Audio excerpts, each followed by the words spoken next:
ശ്രീനാരായണ ഗുരുവിന്റെ ദൈവദശകത്തിലെ വരികളും നമ്മുടെ പാഠഭാഗത്ത് ഉൾപ്പെടുത്തി കാണുന്നു. പ്രിയപ്പെട്ട അധ്യാപക സുഹൃത്തുക്കളെ, എല്ലാവർക്കും നമസ്കാരം.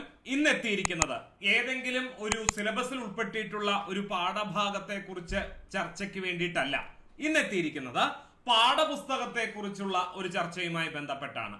നമ്മുടെ പരീക്ഷയുടെ ഔദ്യോഗികമായ സിലബസിൽ ഒന്നും തന്നെ പാഠപുസ്തകത്തിൽ നിന്നുള്ള പാഠഭാഗങ്ങൾ ഉൾപ്പെടുത്തിയിട്ടില്ല. പക്ഷേ മുൻകാല ചോദ്യപേപ്പറുകളിലൂടെ കടന്നു പോകുമ്പോൾ കൃത്യമായും വ്യക്തമായും പാഠപുസ്തകത്തെ അധികരിച്ചുള്ള ചോദ്യങ്ങൾ പരീക്ഷയ്ക്ക് ചോദിച്ചിട്ടുള്ളതായി കാണാം. അതുകൊണ്ട് അതിനുള്ള തയ്യാറെടുപ്പ് എന്ന നിലയ്ക്കാണ് ഇന്ന് നമ്മൾ എത്തിയിരിക്കുന്നത്. +2 പാഠപുസ്തകത്തിൽ നിന്ന്, മലയാള പാഠപുസ്തകത്തിൽ നിന്ന് നമ്മുടെ പരീക്ഷയ്ക്ക് എങ്ങനെയൊക്കെ ചോദ്യങ്ങൾ വരാൻ സാധ്യതയുണ്ട് എന്നൊന്ന് വിശകലനം ചെയ്യാനാണ് ഇന്ന് നിങ്ങൾക്ക് മുന്നിൽ എത്തിയിരിക്കുന്നത്. ഏവർക്കും സ്വാഗതം +2 മലയാള പാഠപുസ്തകത്തെ ആധാരമാക്കിയുള്ള മാതൃകാ ചോദ്യ പേപ്പറിലേക്ക്. നമുക്ക് ആദ്യത്തെ ചോദ്യം പരിശോധിക്കാം. കണ്ണാടി കാൺമോളവും തന്നുടെ മുഖം ഏറ്റം നന്നെന്ന് നിരൂപിക്കും എത്രയും വിരൂപന്മാർ. ആരുടേതാണ് ഈ വരികൾ എന്നുള്ളതാണ് ഒന്നാമത്തെ ചോദ്യം. 4 ഓപ്ഷനുകൾ ഇവിടെ നൽകിയിട്ടുണ്ട്. കുഞ്ചൻ നമ്പ്യാർ, എഴുത്തച്ഛൻ, കുമാരനാശാൻ, ഉള്ളൂർ എസ് പരമേശ്വരയ്യർ. ഇവരിൽ ആരാണ് ഈ പ്രസിദ്ധമായ വരിയുടെ കർത്താവ്? ഉത്തരത്തിലേക്ക് കടക്കുന്നതിന് മുൻപ് ഒരു കാര്യം പറയട്ടെ. ഇന്നത്തെ ക്ലാസ്സിൽ 12 ചോദ്യങ്ങളാണ് ചർച്ചയ്ക്കെടുക്കുന്നത്. അതുകൊണ്ട് തന്നെ നിങ്ങൾ പരീക്ഷയ്ക്ക് ഇങ്ങനെ ഒരു ചോദ്യം വന്നിരുന്നു എങ്കിൽ ഏത് ഉത്തരം മാർക്ക് ചെയ്യുമായിരുന്നു എന്നുകൂടി ഒന്ന് പരിശോധിക്കുക. അതായത് ഈ ചോദ്യത്തിന്റെ ഉത്തരത്തിലേക്ക് കടക്കുന്നതിന് മുൻപ് നിങ്ങൾ ഒരു പേപ്പറും പേനയും കയ്യിൽ കരുതുക. ക്വസ്റ്റ്യൻ നമ്പറും ആൻസറും അതിന്റെ കൂടെ എഴുതി വെക്കുക. 12 ചോദ്യങ്ങളുടെ ഉത്തരം പറഞ്ഞു കഴിയുമ്പോൾ നമുക്ക് എത്ര മാർക്ക് കിട്ടിയിട്ടുണ്ട് എന്നൊന്ന് പരിശോധിക്കാം. സ്വയം ഒരു വിശകലനത്തിന് വേണ്ടിയിട്ട് നമ്മൾ പരീക്ഷയ്ക്ക് തയ്യാറെടുക്കുന്നവരാണ്. അങ്ങനെ തയ്യാറെടുക്കുമ്പോൾ നമ്മുടെ തയ്യാറെടുപ്പ് എത്രത്തോളം വിജയകരമായി മുന്നോട്ട് പോകുന്നു എന്ന് പരിശോധിക്കാനായിട്ട് ഈ ഒരു സെഷൻ നിങ്ങളെ സഹായിക്കും എന്ന് ഞാൻ വിചാരിക്കുന്നു. അപ്പൊ പേപ്പറും പേനയും കയ്യിൽ എടുത്തിട്ടില്ലാത്തവർ ഇപ്പൊ തന്നെ പേപ്പറും പേനയും കയ്യിലെടുക്കുക. 12 ചോദ്യങ്ങളുടെ ചർച്ചയ്ക്ക് ശേഷം ശരിയായ ഉത്തര സൂചിക ഉൾപ്പെടുത്തിയിട്ടുണ്ടാകും. 12ൽ നിങ്ങൾക്ക് എത്ര മാർക്ക് കിട്ടി എന്ന കാര്യം കമന്റ് ചെയ്യുക. സ്വയം ഒരു വിശകലനത്തിന് ഇത് സഹായകമായിരിക്കും. ശരി, വീണ്ടും കാര്യത്തിലേക്ക്. കണ്ണാടി കാൺമോളവും തന്നുടെ മുഖം ഏറ്റം നന്നെന്ന് നിരൂപിക്കും എത്രയും വിരൂപന്മാർ. ABCD നിങ്ങൾ ഉത്തരം മാർക്ക് ചെയ്തിട്ടുണ്ട് എന്ന് ഞാൻ വിചാരിക്കുന്നു. ശരിയായ ഉത്തരം പറയാൻ പോകുന്നു. പ്രസിദ്ധമായ ഈ വരിയുടെ കർത്താവ് എഴുത്തച്ഛനാണ്. തുഞ്ചത്ത് രാമാനുജൻ എഴുത്തച്ഛന്റെ ഒരു പാഠഭാഗം +2 പരീക്ഷയിൽ +2 പാഠപുസ്തകത്തിൽ 1-ാം അധ്യായത്തിൽ തന്നെ പഠിക്കാനുണ്ട്. അതിനെക്കുറിച്ചുള്ള കൂടുതൽ കാര്യങ്ങൾ വഴിയെ പറയാം. ആദ്യം നമുക്ക് ഉത്തരം മാത്രം ചർച്ച ചെയ്തു പോകാം. രണ്ടാമത്തെ ചോദ്യത്തിലേക്ക് കടക്കുന്നു. ചോദ്യം ഇതാണ്: മാജിക്കൽ റിയലിസം എന്ന പ്രയോഗം ആദ്യമായി ഉപയോഗിച്ചത് ഇവരിൽ ആരാണ്? Gabriel Garcia Marquez, Milan Kundera, Franz റോഷ്, ടെറി ഈഗിൾട്ടൺ. ഇവരിൽ ആരാണ് മാജിക്കൽ റിയലിസം എന്ന പ്രയോഗം ആദ്യമായി ഉപയോഗിച്ചത്? ഉത്തരം മാർക്ക് ചെയ്തതിന് ശേഷം മാത്രം അടുത്ത സ്ലൈഡ് കാണുക. അല്ലാത്ത പക്ഷം നിങ്ങൾ ആലോചിക്കുകയാണ് എങ്കിൽ ഈ വീഡിയോ പോസ് ചെയ്യാൻ മറക്കരുത്. ഉത്തരത്തിലേക്ക് കടക്കാൻ പോകുന്നു. ശരിയായ ഉത്തരം ഫ്രാൻസ് റോഷാണ്. ഫ്രാൻസ് റോഷാണ് മാജിക്കൽ റിയലിസം എന്ന പദം ആദ്യമായി ഉപയോഗിച്ചത്. മൂന്നാമത്തെ ചോദ്യത്തിലേക്ക് കടക്കാം. ദ പെർസിസ്റ്റൻസ് ഓഫ് മെമ്മറി എന്ന ചിത്രം വരച്ചത് ഇവരിൽ ആരാണ്? Pablo Picasso, Salvador Dali, Vincent Van Gogh, Diego Velasquez. ഇവരിൽ ആരാണ് ദ പെർസിസ്റ്റൻസ് ഓഫ് മെമ്മറി എന്ന ചിത്രം വരച്ചത്? ഞാൻ ഉത്തരം പറയാൻ പോകുന്നു. ശരിയായ ഉത്തരം ഓപ്ഷൻ ബി ആണ്.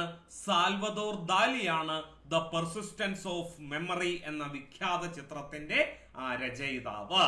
നാലാമത്തെ ചോദ്യത്തിലേക്ക് കടക്കാം. ചോദ്യം ഇതാണ്: കിരാതവൃത്തം എന്ന കവിതയിലെ കാട്ടാളൻ എന്ന സങ്കല്പം കവി ഏതു പടയണിക്കോലത്തിൽ നിന്ന് സ്വാംശീകരിച്ചതാണ്? ഓപ്ഷൻ എ യക്ഷിക്കോലം, ഓപ്ഷൻ ബി ഭൈരവിക്കോലം, ഓപ്ഷൻ സി ഗണപതിക്കോലം, ഓപ്ഷൻ ഡി കാലൻ കോലം.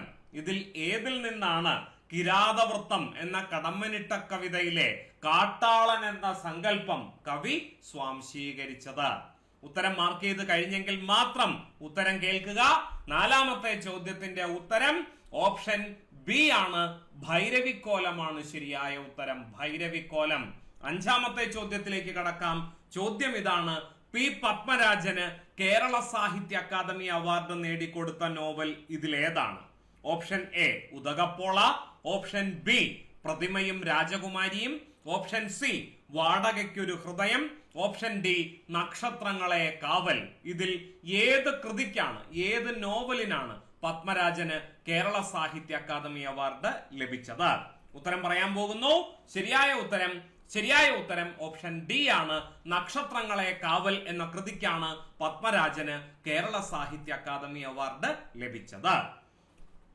ആറാമത്തെ ചോദ്യത്തിലേക്ക് കടക്കാം. ചോദ്യം ഇതാണ്: മഹാഭാരതം വനപർവത്തിൽ പാണ്ഡവരോട് ഏത് മുനിയാണ് നളചരിതം കഥ വിവരിച്ചു കൊടുക്കുന്നത്?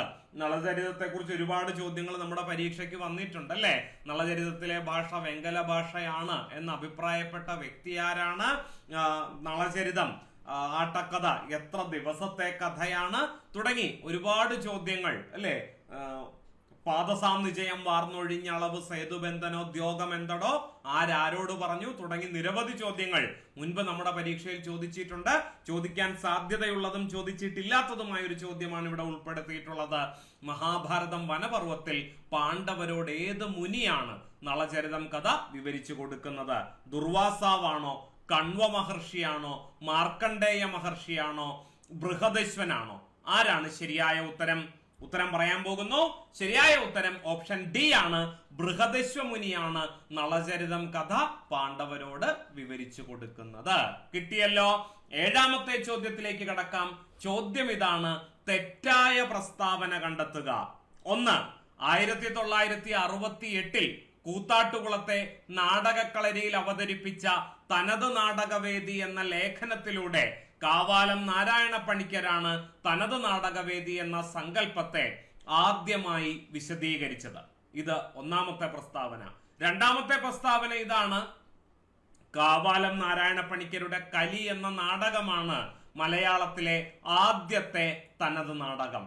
മൂന്നാമത്തെ പ്രസ്താവന ഇതാണ്: ക്ലാസിക്കൽ രംഗകലകളുടെയും അനുഷ്ഠാന കലാരൂപങ്ങളുടെയും നാടോടി നാടകരൂപങ്ങളുടെയും സമഞ്ജസമായ സമ്മേളനമാണ് തനത് നാടകം എന്ന സങ്കല്പം, തനത് നാടക സങ്കല്പം എന്ന് പറയാം. ഇതിലേതാണ് തെറ്റായ പ്രസ്താവന എന്നാണ് ചോദ്യം. അപ്പോ തെറ്റായ പ്രസ്താവന കണ്ടെത്താനാണ് ആവശ്യപ്പെട്ടിരിക്കുന്നത്. പ്രസ്താവനകളിലൂടെ നല്ലതുപോലെ ഒന്ന് കടന്നു പോവുക. ശരിയാണോ തെറ്റാണോ എന്ന് നല്ലതുപോലെ ആലോചിച്ചു നോക്കുക. അതിനുശേഷം മാത്രം ശരിയായ ഉത്തരം മാർക്ക് ചെയ്യുക. ശരിയായ ഉത്തരം മാർക്ക് ചെയ്തോ? ഞാൻ ഉത്തരം പറയട്ടെ. ശരിയായ ഉത്തരം ഇതാണ്. അതായത് ഓപ്ഷൻ ബി ആണ്. 1ഉം 2ഉം തെറ്റായ പ്രസ്താവനകളാണ്. മൂന്നാമത്തെ പ്രസ്താവന മാത്രമാണ് ശരിയായ പ്രസ്താവന. എന്തുകൊണ്ട് ഒന്നാമത്തെയും രണ്ടാമത്തെയും പ്രസ്താവന തെറ്റായി എന്ന് നമുക്ക് വഴിയെ പരിശോധിക്കാം. 12 ചോദ്യങ്ങളുടെ ഉത്തരം കണ്ടെത്തിയതിനു ശേഷം നമുക്ക് വിശകലനം ചെയ്യാം.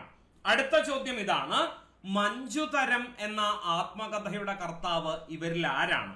ഞെരളത്ത് രാമപ്പൊതുവാള്, കലാമണ്ഡലം രാമൻകുട്ടി നായർ, കലാമണ്ഡലം കൃഷ്ണൻ നായർ, കലാമണ്ഡലം ഹൈദരാലി.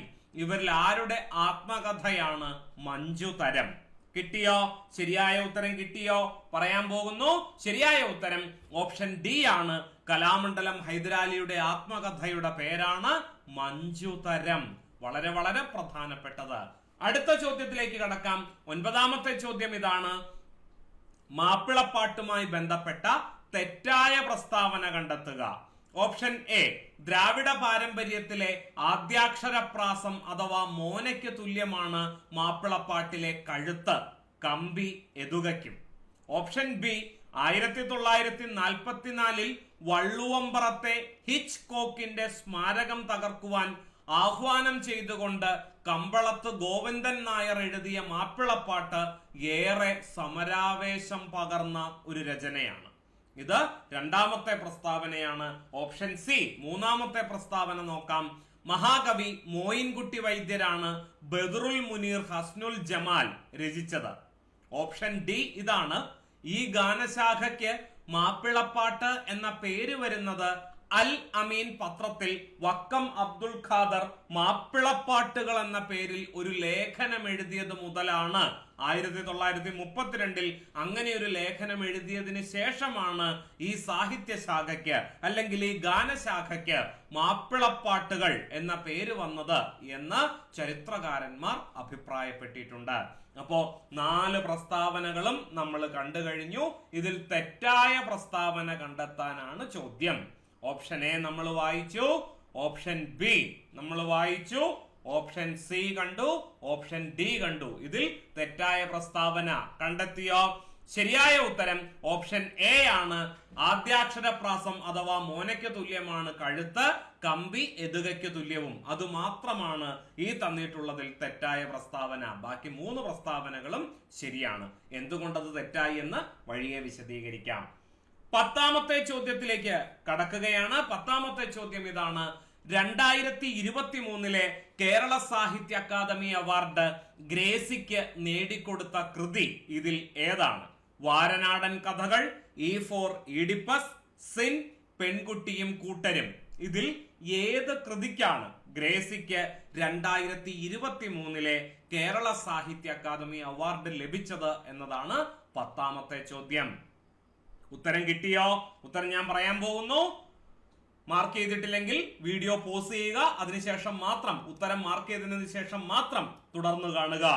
10ാമത്തെ ചോദ്യത്തിന്റെ ഉത്തരം ഓപ്ഷൻ ഡി ആണ്. പെൺകുട്ടിയും കൂട്ടരും എന്ന ബാലസാഹിത്യ കൃതിക്കാണ് ബാലസാഹിത്യത്തിനുള്ള കേരള സാഹിത്യ അക്കാദമി അവാർഡ് 2023 ഗ്രേസിക്ക് ലഭിച്ചത്. കിട്ടിയല്ലോ. 11ാമത്തെ ചോദ്യത്തിലേക്ക് കടക്കുന്നു. വയലാർ അവാർഡ് നേടിയ ഏക യാത്രാവിവരണ കൃതി ഏതാണ്? നമുക്കറിയാം വയലാർ അവാർഡ് സാധാരണ കൊടുക്കുന്നത് നോവലിനാണ് അല്ലെങ്കിൽ കവിതാ സമാഹാരങ്ങൾക്കാണ്. ചരിത്രത്തിൽ ആദ്യമായി വയലാർ അവാർഡ് ഒരു യാത്രാവിവരണ കൃതിക്ക് ലഭിക്കുകയാണ്. ഈ തന്നിട്ടുള്ള യാത്രാവിവരണ കൃതികളിൽ ഏത് കൃതിക്കാണ് വയലാർ അവാർഡ് ലഭിച്ചത് എന്നതാണ് ചോദ്യം. ബാലിദ്വീപ്, ഹിമവാന്റെ മുകൾ തട്ടിൽ, ഹൈമവത ഭൂവിൽ, തപോഭൂമി, ഉത്തരാഖണ്ഡ്. ഇതിൽ ഏത് കൃതിക്കാണ് വയലാർ അവാർഡ് ലഭിച്ചിട്ടുള്ളത്? ഉത്തരം പറയാൻ പോകുന്നു. ശരിയായ ഉത്തരം ഓപ്ഷൻ സി ആണ്. ഹൈമവത ഭൂവിൽ എന്ന കൃതിക്കാണ് വയലാർ അവാർഡ് ലഭിച്ചിട്ടുള്ളത്. അവസാനത്തെ ചോദ്യത്തിലേക്ക് കടക്കാം. 12ാമത്തെ ചോദ്യം ഇതാണ്. മലയാളത്തിലെ ആദ്യത്തെ സൈബർ നോവൽ ഏതാണ്? നൃത്തം, ഇതാണെന്റെ പേര്, എന്റെ ഗീത, ധൂമകേതുവിന്റെ ഉദയം. ഇതിൽ ഏത് കൃതിയാണ് മലയാളത്തിലെ ആദ്യത്തെ ഈ നോവൽ അല്ലെങ്കിൽ മലയാളത്തിലെ ആദ്യത്തെ സൈബർ നോവൽ എന്നറിയപ്പെടുന്നത്? ഉത്തരം പറയട്ടെ. ശരിയായ ഉത്തരം ഓപ്ഷൻ എ ആണ്.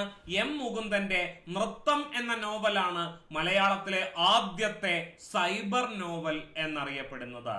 അപ്പൊ ഉത്തരം കിട്ടിയല്ലോ. 12 ചോദ്യങ്ങളുടെയും ശരിയായ ഉത്തരം നമ്മൾ കണ്ടെത്തി കഴിഞ്ഞു. ഇതാണ് ഉത്തര സൂചിക. അപ്പോ 12ൽ നിങ്ങൾക്ക് എത്ര മാർക്ക് കിട്ടി എന്ന കാര്യം കമന്റ് ചെയ്യുക. നിങ്ങൾ എവിടെ എത്തി നിൽക്കുന്നു പഠനത്തിൽ, ഇപ്പോൾ എവിടെയാണ് നിങ്ങൾ എത്തി നിൽക്കുന്നത് എന്നറിയാനായിട്ട് ഈ ഒരു സെഷൻ നിങ്ങളെ സഹായിക്കും. മാർക്ക് കുറഞ്ഞു പോയി എന്ന് വിചാരിച്ചുകൊണ്ട് ആരും നിരാശപ്പെടരുത്. കൂടുതൽ ആത്മാർത്ഥമായി, കൂടുതൽ കഠിനമായി പരിശ്രമിച്ചുകൊണ്ട് നമുക്ക് മുന്നേറാം. ആഞ്ഞു പിടിച്ചാൽ ഒരു ബാലികേറാമലയല്ല നമ്മുടെ മുന്നിലുള്ള പരീക്ഷ. അതുകൊണ്ട് ശുഭാപ്തി വിശ്വാസത്തോടുകൂടി വരും ചോദ്യങ്ങളെയും വരും ദിനങ്ങളെയും നേരിടുക. അപ്പോൾ എല്ലാവർക്കും വിജയാശംസകൾ നേർന്നുകൊണ്ട് നിങ്ങളുടെ കമന്റ് തീർച്ചയായും നമ്മൾ പരിഗണിക്കുന്നതായിരിക്കും. അതിനുശേഷം അടുത്ത സെഷനിൽ മറ്റൊരു പാഠപുസ്തകവുമായി ബന്ധപ്പെട്ട സെഷനുമായിട്ട് നമ്മൾ വീണ്ടും വരുന്നതായിരിക്കും. അപ്പൊ എല്ലാവരും കൃത്യമായിട്ട് കമന്റ് ചെയ്യാൻ മറക്കരുത്. അപ്പൊ നമുക്ക് എന്തിലേക്ക് കടക്കാം അല്ലെ? എന്തുകൊണ്ട് ഈ കാണുന്ന ഓപ്ഷനുകൾ ശരിയായ ഉത്തരമായി, അല്ലെങ്കിൽ ബാക്കിയുള്ള ഓപ്ഷനുകൾ എന്തുകൊണ്ട് ഉത്തരമായില്ല തുടങ്ങിയ കാര്യം കൂടി നമ്മൾ അറിഞ്ഞിരിക്കേണ്ടതുണ്ട്. അപ്പൊ നമുക്ക് വിശകലനത്തിലേക്ക് കടക്കാം. ഒന്നാമത്തെ ചോദ്യം എന്തായിരുന്നു? കണ്ണാടി കാൺമോളവും തന്നുടെ മുഖം ഏറ്റം നന്നെന്ന് നിരൂപിക്കും എത്രയും വിരൂപന്മാർ. ഈ വരി കേൾക്കുമ്പോൾ പെട്ടെന്ന് കുഞ്ചൻ നമ്പ്യാരെയാണ് നമുക്ക് ഓർമ്മ വരിക. ആ വരിയുടെ സ്വഭാവവും മറ്റും പരിശോധിക്കുമ്പോൾ കുഞ്ചൻ നമ്പ്യാരുടെ വരികളിലുള്ള ഒരു സവിശേഷത നമുക്കിവിടെ അനുഭവപ്പെടുന്നുണ്ട്. പക്ഷെ എഴുത്തച്ഛനാണ് ഈ വരിയുടെ കർത്താവ്. +2 പാഠപുസ്തകത്തിലെ ആദ്യത്തെ അധ്യായത്തിന്റെ പേര് തന്നെ കണ്ണാടി കാൺമോളവും എന്നാണ്. അത് എഴുത്തച്ഛന്റെ വരികളാണ്. ഏതാണ് കഥാസന്ദർഭം? നമ്മുടെ ഗാന്ധർവ വിധി പ്രകാരം തന്നെ വിവാഹം ചെയ്ത ദുഷ്യന്തന്റെ കൊട്ടാരത്തിലേക്ക് ശകുന്തള പുത്രനോടൊപ്പം എത്തിച്ചേരുന്നു. ദുഷ്യന്തൻ ശകുന്തളയുമായുള്ള പൂർവ്വബന്ധം മറന്നുപോയതിനാൽ അവളെ കെട്ടവളെന്ന് കരുതി ആക്ഷേപിക്കുന്നു. ആത്മാഭിമാനത്തിന് മുറിവേറ്റ ശകുന്തള തന്റെ വ്യക്തിത്വം നിലനിർത്താൻ നടത്തുന്ന ശ്രമമാണ് കാവ്യഭാഗത്ത് നമുക്ക് കാണാനാവുക. അത് അവസാനിക്കുന്നിടത്തല്ല, അതിനു മുമ്പ് തന്നെ നമുക്ക് ഈ വരികൾ കാണാൻ സാധിക്കും. കണ്ണാടി കാൺമോളവും തന്നുടെ മുഖമേറ്റം നന്നെന്നു നിരൂപിക്കും എത്രയും വിരൂപന്മാർ എന്ന് പരിഹസിക്കുന്നുണ്ട് ശകുന്തള ദുഷ്യന്തനെ. അപ്പോ അത് മഹാഭാരതം കിളിപ്പാട്ടിലെ സംഭവ പർവ്വത്തിലാണ് നമുക്ക് ഈ കഥാസന്ദർഭം കാണാനാവുക. അതുമായി ബന്ധപ്പെട്ട ചോദ്യമായിരുന്നു നമ്മൾ ചർച്ച ചെയ്തതിൽ ആദ്യത്തെ ചോദ്യം. ഇവിടം കൊണ്ട് തീരുന്നില്ല. ഓപ്ഷനിൽ ബാക്കിയുള്ള കുറച്ച് പേരുടെ പേര് കൂടി കൊടുത്തിട്ടുണ്ട് അല്ലെ. അവരുമായി ബന്ധപ്പെട്ട ചില വരികൾ കൂടി +2 പാഠപുസ്തകത്തിലെ 1-ാമത്തെ അധ്യായത്തിന്റെ അഭ്യാസത്തിൽ ഉൾപ്പെടുത്തിയിട്ടുണ്ട്. ചിലപ്പോഴൊക്കെ അതിൽ നിന്ന് വരെ നമ്മുടെ പരീക്ഷയ്ക്ക് ചോദ്യം വന്ന് കണ്ടിട്ടുണ്ട്. നമുക്കതൊന്ന് പരിശോധിക്കാം. ചിന്താവിഷ്ടയായ സീതയിലെ ഈ വരികൾ കഥാസന്ദർഭവുമായി താരതമ്യപ്പെടുത്താനായിട്ട് പാഠപുസ്തകത്തിലെ അഭ്യാസത്തിൽ പറഞ്ഞിട്ടുള്ളത് കൊണ്ട് ഇതും നമുക്ക് പരീക്ഷയ്ക്ക് ചോദ്യമായിട്ട് പ്രതീക്ഷിക്കാവുന്നതാണ്. അരുതെന്തയി വീണ്ടും എത്തി ഞാൻ തിരുമുമ്പിൽ തെളിവേകി ദേവിയായി മരുവീടണമെന്നു മന്നവൻ കരുതുന്നോ ശരി പാവയോ ഇവൾ എന്ന് ചിന്താവിഷ്ടയായ സീത എന്ന കൃതിയിൽ സീത രാമനോട് ചോദിക്കുന്നുണ്ട്. അപ്പോ ഇതും നമ്മുടെ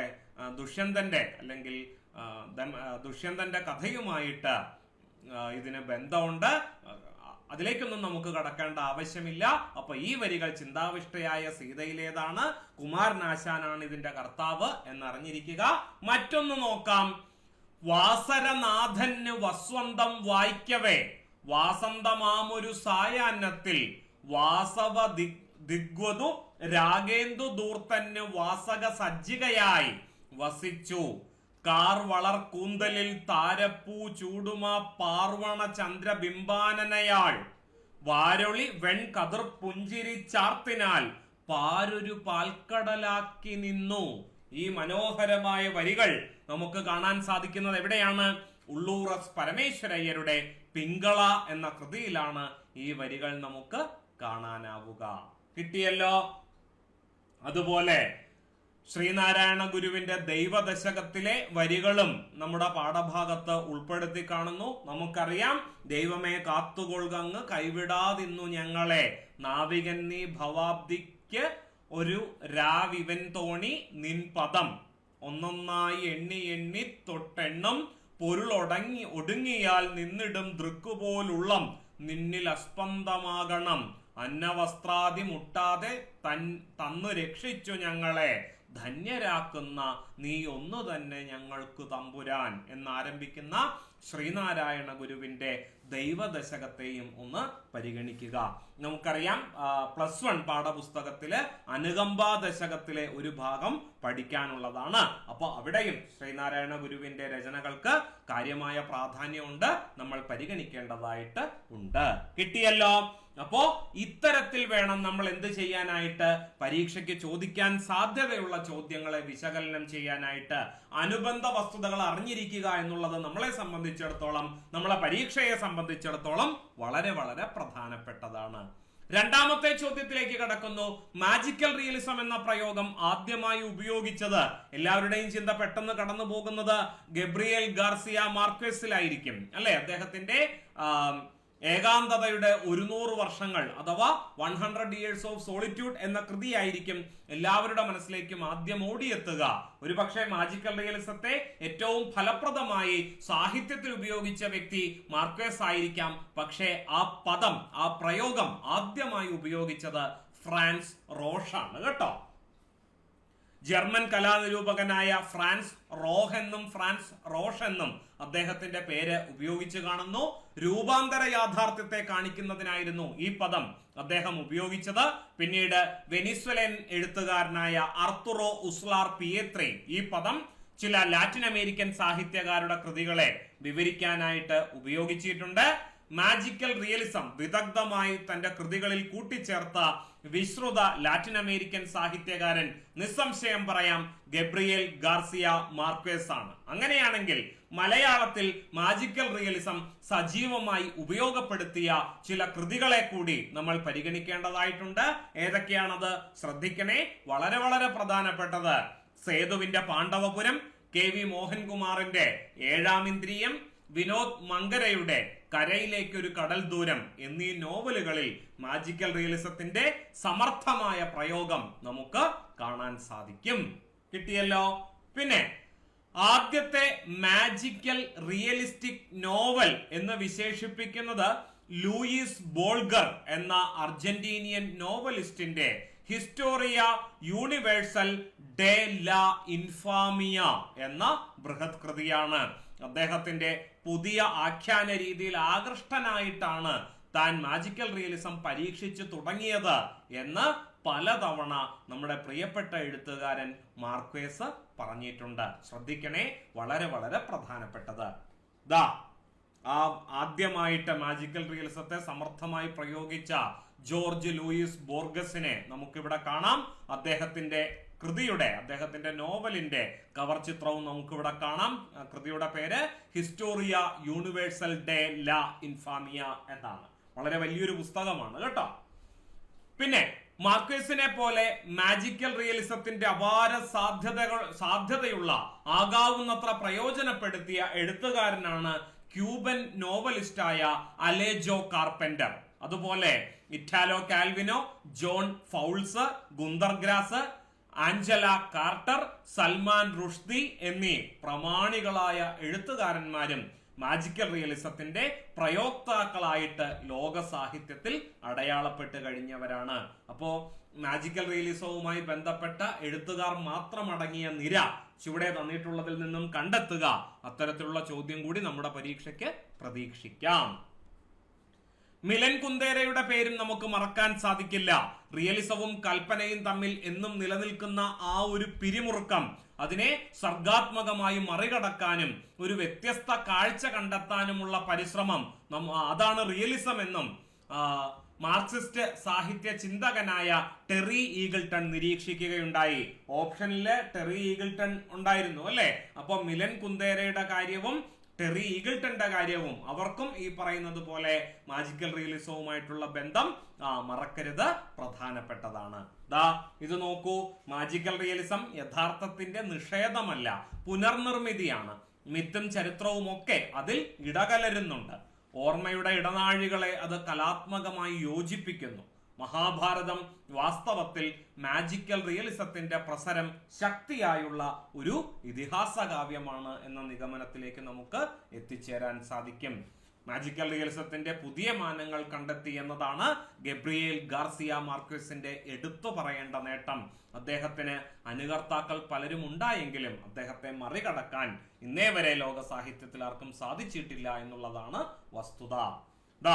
ഇത് +2 പാഠപുസ്തകത്തിൽ നിന്ന് എടുത്തിട്ടുള്ളതാണ്. അവിടെ മാജിക്കൽ റിയലിസത്തെ കുറിച്ച് കുറച്ച് കാര്യങ്ങൾ ഉൾപ്പെടുത്തിയിട്ടുണ്ട്. മാർക്വസിന്റെ തന്നെ Chronicle of A death fourth fold എന്ന നോവലിൽ നിന്ന് ഒരു സന്ദർഭം എടുത്തുകൊണ്ട് എന്താണ് മാജിക്കൽ റിയലിസം എന്ന് കുട്ടികൾക്ക് പറഞ്ഞു കൊടുക്കാനുള്ള ഒരു ശ്രമം ഇവിടെ നടത്തിയിട്ടുണ്ട്. ഞാൻ കൂടുതലായിട്ട് അതിലേക്ക് കടക്കുന്നില്ല. അപ്പൊ അതുമായി ബന്ധപ്പെട്ട ചോദ്യം എന്ന നിലയ്ക്കാണ് ഈ ചോദ്യം ഇവിടെ ഉൾപ്പെടുത്തിയത്. അടുത്ത ചോദ്യത്തിലേക്ക് കടക്കാം. അതിനു മുമ്പ് സാഹിത്യമെഴുത്തിൽ മാജിക്കൽ റിയലിസം കടന്നു വരുന്നതിന് മുൻപ് കേട്ടോ, ഈ മാജിക്കൽ റിയലിസത്തിന് സാഹിത്യത്തിൽ അല്ലെങ്കിൽ എഴുത്ത് സാഹിത്യത്തിൽ നോവലുകളിലും മറ്റും മാത്രമാണ് സ്ഥാനം എന്ന് തെറ്റിദ്ധരിക്കരുത്. കലാനിരൂപണത്തിലും ശില്പശാസ്ത്രത്തിലും മാജിക്കൽ റിയലിസത്തിന്റെ സാന്നിധ്യം നമുക്ക് കാണാൻ സാധിക്കും. എഡ്വേർഡ് ഹോബ്സ്, ചാൾസ് ഷീലർ എന്നീ ചിത്രകാരന്മാർ മാജിക്കൽ റിയലിസത്തെ സമർത്ഥമായി ഉപയോഗിച്ചിരുന്നവരാണ്. അതുപോലെ സിനിമയിലേക്ക് വരുമ്പോ, പ്രത്യേകിച്ച് നമ്മുടെ മലയാള സിനിമയിലേക്ക് വരുമ്പോ, ലിജോ ജോസ് പെല്ലിശ്ശേരി സംവിധാനം ചെയ്ത ആമേൻ, രഞ്ജിത്ത് സംവിധാനം ചെയ്ത Nandanam, Pranchiyettan and the saint, പത്മരാജന്റെ ഞാൻ ഗന്ധർവൻ, വിനോദ് മങ്കര അല്ലെ, അദ്ദേഹത്തിന്റെ നോവൽ എന്ന നിലയ്ക്ക് കരയിലേക്ക് ഒരു കടൽ ദൂരം എന്ന നോവലിനെ നമ്മൾ പരിചയപ്പെട്ടിരുന്നു.